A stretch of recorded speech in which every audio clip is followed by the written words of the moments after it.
Okey, untuk subtopik terakhir iaitu subtopik terakhir itu 9.9, penggunaan prinsip pembezaan ni ialah tajuknya ialah tokokan kecil dan penghampiran. Tajuk ni akan ada satu simbol yang pelajar akan tengok. Simbol ni dipanggil, boleh juga dipanggil simbol ni sebagai delta. Jadi kita akan sebut delta X. Delta X ni maksudnya perubahan kecil. Perubahan yang berlaku pada X, tapi perubahan tu perubahan yang kecil. Sebab tu kita sebut delta X. Delta X, delta Y perubahan kecil dalam Y, dy dx yang kita belajar dah sebelum ni lah. Jadi formula yang pertama sini, kalau nak cari delta Y, ialah kita ambil dy per dx, kita ambil hasil pembezaan, lepas tu kita darab dengan delta X. Sini kalau kita tengok, dia ada formula asal dia. Di delta Y per delta X menghampiri, menghampiri, simbol menghampiri. So dia nak hampir sama lah dengan dy per dx. Jadi kalau daripada formula ni kita pindah di x sama ikut ni, dia akan darab. Maka jadilah formula ni. Delta y sama dengan dy per dx darab dengan delta x. Formula yang kedua ialah y baru sama dengan y asal tambah dengan delta y. Delta y kita ambil daripada atas ni lah. Okey. Cikgu pergi kepada soalan yang pertama. Diberi y sama dengan x kuasa 2 tambah 3x kuasa 3 apabila x menokok dari 2 kepada 2.01. Bila dia kata x menokok, maknanya x bertambah. Tetapi pertambahan x ni sebenarnya sikit lah, daripada 2 kepada 2.01. Dia tambah tu sikit lah. Sebab itulah ayat di sini x menokok ni tetapi perubahan tu adalah kecil, maka maklumat di sini merujuk kepada delta x. Jadi nak cari perubahan delta x, delta x, kita ambil nilai hak baru, kita tolak nilai hak asal dia, nilai hak lama. 2.01 tolak 2 dapat 0.01 delta x. Soalan dia ialah dia suruh cari tokokan kecil dalam y. Soalan dia sekarang ni dia suruh cari delta y. Jadi daripada y sama dengan x kuasa 2 tambah 3x kuasa 3, kita terlebih dahulu kita cari dy dx dia. So daripada persamaan ni, bila cari dy dx dapat gini, 2x tambah 9x kuasa 2. Menggunakan formula tadi, delta y, ingatlah dia suruh cari, ingat soalan ni suruh cari delta y ni. Okey, jadi menggunakan formula tadi, delta y sama dengan dy dx darab dengan delta x. So dy dx kita dapat dah tadi, 2x kuasa 2 tambah 9x kuasa 2. Okey, bila kita nak ganti sini, x ni kita kena ganti nilai, x ni kena ganti dengan nilai. Ganti nilai mana? Ganti nilai hak asal. X ni kita ganti nilai asal, iaitu x sama dengan 2. Nilai asal dia. Jadi sini y, x kita gantikan 2 tambah 9x kita gantikan 2 kuasa 2. Kemudian ni darab dengan delta x 0.01. Maka dapatlah delta y 0.4. Okey, soalan seterusnya, soalan nombor 7. Didapati udara terlepas daripada sebuah belon berbentuk sfera. Ada maklumat sini ni. Sfera ni disebabkan kebocoran. Cari susutan hampir dalam isi padu. Susutan hampir. Perubahan ni, bila sebut susutan, maksudnya perubahan kecil dalam isi padu. Susutan hampir dalam isi padu maksudnya perubahan kecil dalam isi padu. Secara automatik kita sudah tahu soalan dia suruh cari delta V. Sebab kita guna simbol V sebagai simbol isi padu, maknanya soalan dia sekarang ni dia suruh cari delta V. Okey, maklumat yang dia bagi sini ialah apabila jejari menyusut daripada 16 kepada 15.8. Apabila jejari menyusut, ini maksudnya perubahan kecil jejari. Maknanya sini dia nak royak perubahan kecil bagi jejari. Jadi perubahan kecil bagi jejari ialah delta J. So nak cari perubahan, sini cikgu buat nota sikit. Nak cari perubahan kena ambil nilai hok baru tolak nilai hok asal. Jadi jejari ni nilai hok baru dia 15.8, hok dia berubah nilai baru. Nilai asal dia 16. Jadi bila tolak sini dapat negatif 0.2. Sini kalau tengok negatif pun kita faham dah. Sebab kalau kita tengok balik soalan tadi, dia kata jejarinya menyusut. Menyusut ni pun sudah kita tahu menyebabkan nilai sini akan dapat negatif. Sebab dia perkataan menyusut. Kalau bertambah, kalau menokok, dia akan positif. Kalau menyusut ataupun berkurang, dia akan negatif. Sebab tu sini ada nilai negatif. Okey, jadi macam mana kita nak cari delta V? Kita ada delta J. Kita mula-mula kita pergi kepada satu maklumat yang dia tadi bila disebut sfera. Jadi kita berkisar pasal jejari dengan isi padu dengan jejari. Dalam maklumat kita tadi kita berkisar isi padu dengan jejari. Ini menunjukkan kita kena ada satu formula yang mengaitkan isi padu dengan jejari. Disebabkan dia bentuk sfera, maka tubiklah formula isi padu sfera 4/3 pi J kuasa 3. Jadi dia ada V, dia ada J sini. Bila ada V ada J, maka boleh carilah dV per dJ. Kita bezakan V terhadap J. Bezakan V terhadap J, maka tubiklah dV per dJ. So kita kuasa kepada J ni 3, mari tak depan. Dia akan potong dengan 3 bawah ni. Lepas tu kuasa tu dia tolak 1, tinggal lagi jadi kuasa 2. Maka tubiklah dV per dJ 4 pi J kuasa 2.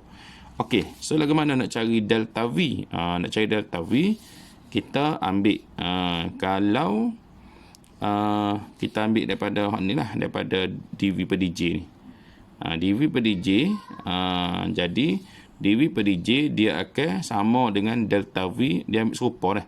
Kalau atas ni dV, sini delta V. Bawah ni dJ, bawah ni delta J. Dia serupa. Delta V per delta J sama dV per dJ sama dengan delta V per delta J.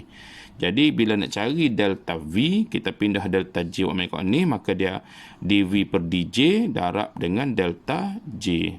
Okey, jadi dV per dJ kita ambil balik apa yang kita telah bezakan tadi 4 pi J kuasa 2. 4 pi J ni kita kena ganti dengan nilai J lah.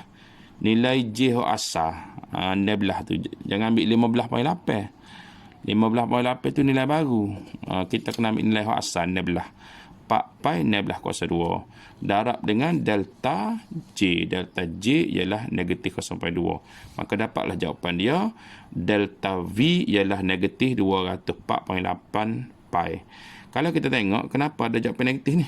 Kenapa jawapan dapat negatif? Kalau kita perasan balik soalan dia royak cari susutan.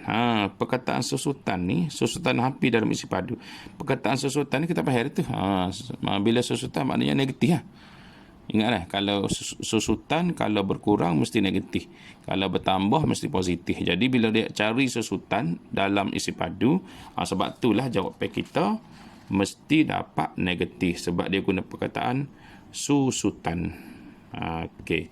Selesai soalan yang kedua. Kita pergi soalan yang ketiga, soalan nombor 10.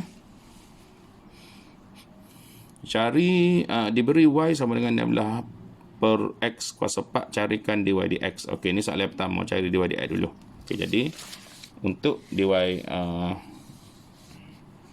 persamaan dia Y 16 per X kuasa 4. X kuasa 4 ni kita naik ke atas.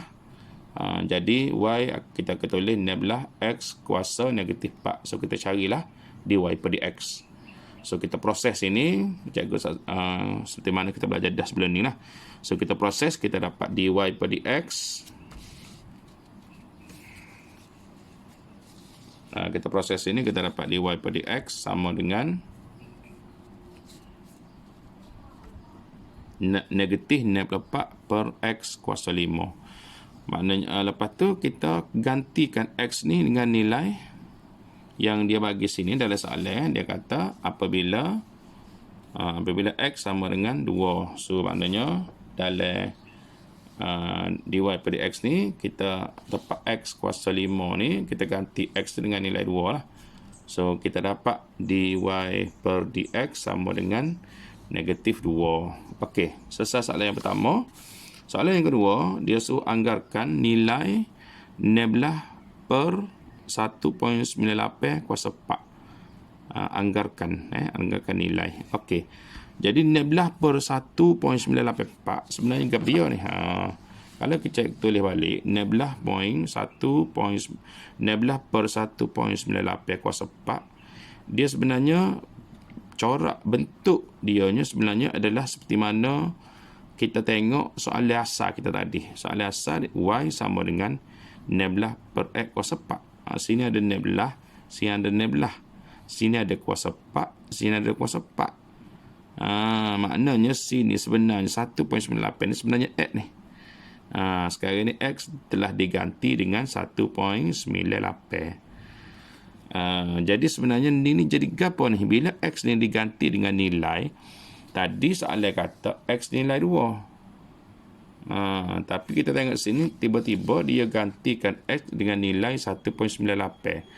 Bukan 2 ataupun 1.98. Maknanya ungkapan kita sekarang ni ialah merujuk kepada y. Dia bersama y ni. Dia serupa ni. Sini ada 16, sini ada 16, sini ada kuasa 4, sini ada kuasa 4. Bermakna ungkapan ni adalah sama dengan y lah. Tapi disebabkan x ni diganti dengan 1.98, bukan nilai hak asal. X nilai asalnya 2. Jadi bila diganti sini, x jadi 1.98, bermakna y ini adalah kita sebut sebagai y baru. Sebab dia x ni dia ganti dengan nilai hak baru. Nilai x yang baru, bukan nilai x yang asal. Okey, tadi kita ada satu formula. Y baru sama dengan, nak cari y baru, kita ambil y asal tambah dengan delta y. Y asal ni maksudkan, y asal ni maksudnya persamaan y ni 16 per x kuasa 4 ni, x ni kita ganti dengan nilai x yang asal. Ni nilai x yang asal ni. Nilai x yang asal ialah 2. Maknanya dalam y asal ni 16 per 2 kuasa 4. Okey, ditambah dengan delta y. Delta y 0.04 ni, okey, cikgu dapat sini. Okey, nak cari delta y, formula seperti mana kita belajar awal-awal tadilah, dy per dx darab dengan delta x. Delta x, perubahan x, 1.98 tolak 2. Jangan terbalik Tadi cikgu ada nak cari perubahan nilai hak baru tolak nilai hak asal. Nilai hak baru 1.98 tolak nilai hak asal. Jangan terbalik tolak. Jadi bila nilai baru tolak nilai hak asal, dapatlah delta x negatif 0.02. Okey, maka nak cari delta y, negatif 2 ni dy dx ni tadi ni.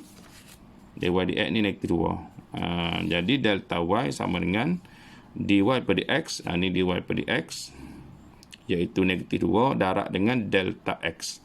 Delta x negatif 0.02. Maka dapatlah delta y sama dengan 0.04. Seperti pada sini lah. Delta y 0.04. So, proses rumus ini, proses rumus tekan soalan, tekan kalkulator, maka dapatlah jawapan 1.04. Ini adalah anggaran. Kalau kita perhati tadi, soalan berasal dia kata anggarkan nilai. Jadi, ini jawapan dia lah ni. 1.04 ni lagi apa ni? Nilai y baru. Y baru ni bernilai 1.04. Anggaran nilai dia. Kali kalau tekan kalkulator sini, cikgu nak tunjuk je lah. Kalau tekan kalkulator, 16 bahagi 1.9804. Boleh cek kalau nak tekan kalkulator ni untuk cek jawapan. 16 bahagi dengan 1.98 kuasa 4. Itu ni. Kita 16 bahagi 1.98 kuasa 4. Kita tekan kalkulator, ni jawapan dia. 1.04. Ni jawapan tepat dia lah. 1.04102035. Ini jawapan tepat dia.